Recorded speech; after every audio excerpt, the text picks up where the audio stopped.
বিয়েটা কঠিন ভাবে নয়, সহজ ভাবে নিতে হবে, এটার নামে ইসলাম। 2 নাম্বার কথা আমার কলিজার টুকরা আব্বা জানদের জন্য। আব্বা, আমি আপনাদের শত্রু না, আমি সমাজ থেকে পরিবর্তন করতে চাই, এই উদ্দেশ্যে কথাগুলো বলছি। আমি দেখেছি আমার আব্বা জানরা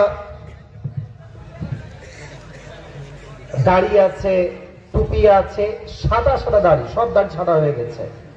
চায়ের দোকানে বসে বসে অনেক মুরব্বীকে আমি দেখেছি পায়ের উপরে পা তুলে আছে। তো এত আসতে কেন আছে? হয়তো বা দুর্গাপুরে নেই, অন্য জায়গায় আছে, এখানেও আছে, এই এলাকাতেই আছে।